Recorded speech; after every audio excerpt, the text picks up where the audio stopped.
غوث آدم کے فیضان سے عروج ملتا ہے، تنزل کی طرف کبھی انسان نہیں جاتا ہے۔ تو جب گیان بھی کیا کریں تھوڑا سا ہی ذکر کیا کریں، لیکن غوث آدم کا تصور کیا کریں۔ کیوں کہ خود حضور غوث آدم نے فرمایا میرا جاننے والا، نام لینے والا نہیں، میرا جاننے والا، قصیدہ غوثیہ ہو ہر جگہ پر، میرا جاننے والا جو مجھے یاد کرتا ہے، اللہ نے مجھے وہ قدرت عطا کی ہے کہ وہ مشرق میں ہو اور میں مغرب میں ہوں تو میں اس کی عادت روائی کو اللہ کی قدرت سے پہنچ جاتا ہوں۔ غوث آدم کے آنے میں کمی نہیں ہے، بلانے والے کی کمی ہے۔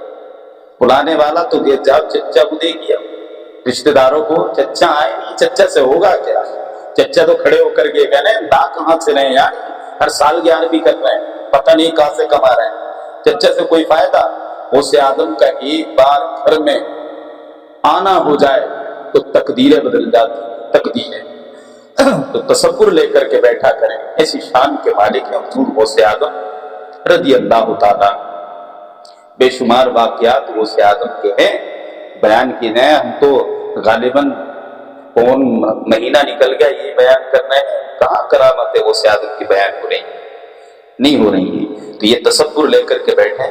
غوث آدم نے ایک جملہ قصیدہ غوثیہ کے اندر فرمایا، ایک شعر ہے، مریدی لا تخف واشو فإنی، میرے مریدوں گھبرانا مت میں۔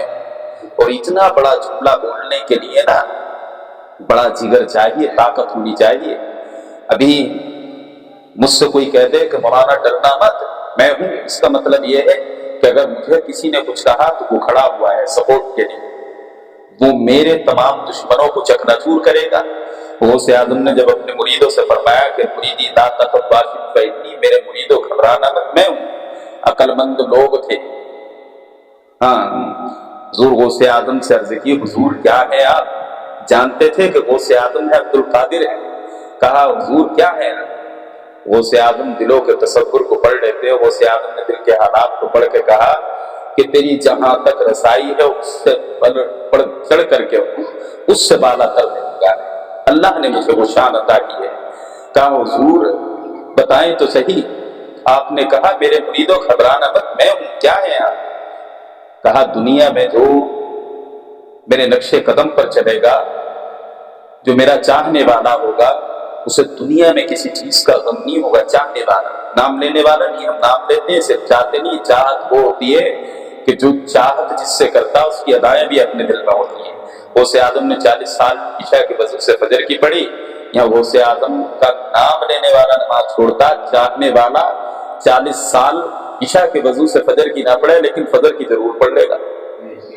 چاہت یہ چیز ہوتی ہے، ضرور پڑھ لے گا۔ غوث آدم رضی اللہ تعالیٰ عنہ نے کہا، ارشاد فرمایا کہ تیری چاہت سے بڑھ چڑھ کر دنیا میں گھبرانا مت۔ دل ہی دل میں خیال آیا، بڑا خوش ہوا کہ دنیا سے بچ گئے۔ حضور دنیا کے بعد بھی ایک مقام ہے، کیا مقام ہے؟ قبر۔ کہا حضور قبر میں سنا ہے کہ 70 گز زمین کے اندر پھنس جاتا ہے گرزے میں، اور فرشتوں کے گرزوں سے بڑا ڈر لگتا ہے۔ غوث آدم نے فرمایا عشق کی ڈوری کو مضبوطی کے ساتھ میرے بتائے ہوئے شریعت کے راستے پر عمل کر کے قبر میں جا، میں وہاں بھی تیری رہنمائی کروں گا۔ اللہ نے مجھے کو قدرت دی ہے۔ شرط کیا ہے؟ چاہت کو برقرار رکھنا۔ عقل مند تھا کہ قبر سے بھی نجات مل گئی۔ کہا حضور میزان میں اعمال تولے جائیں گے، وہاں کیا ہوگا؟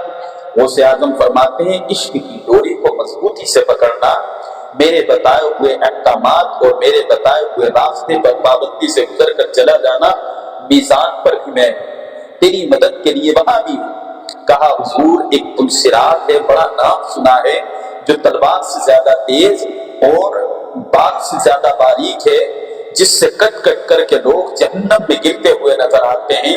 ایسا تاریخ میں ہم نے پڑھا حضور، وہ مرحلہ کیا ہوگا؟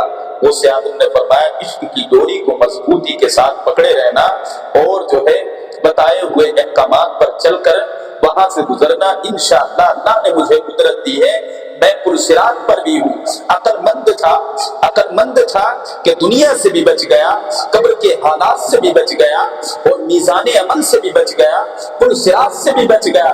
پھر کہتا ہے کہ حضور قیامت کے بارے میں میں نے یہ سنا ہے کہ قیامت کا جو میدان ہوگا، قیامت کا جو میدان ہے اس میں بڑا افراتفری کا ماحول ہوگا۔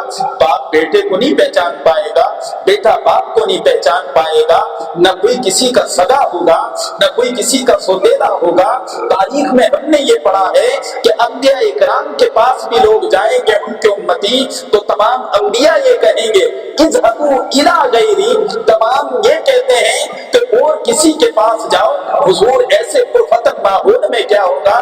تو غوث اعظم فرماتے ہیں اس کا جواب جب میرے نانا نے حضرت اویس کرنی کی بارگاہ میں حضرت اپنے صحابہ کو بھیج کر امت کے لیے مغفرت کی دعا کے لیے کہا تھا، تو جب اپنی ماں کی خدمت اور اللہ کی بندگی کے بعد جب اویس کرنی نے سجدے میں سر رکھ کر رب سے امت محمدیہ کی مغفرت کے لیے دعا کی، تو اللہ نے فرمایا کہ آدھی امت کی مغفرت تیری سفارش سے کی جائے گی۔ اس وقت اویس کرنی نے کہا پروردگار عالم پوری امت کی مغفرت کیوں نہیں؟ تو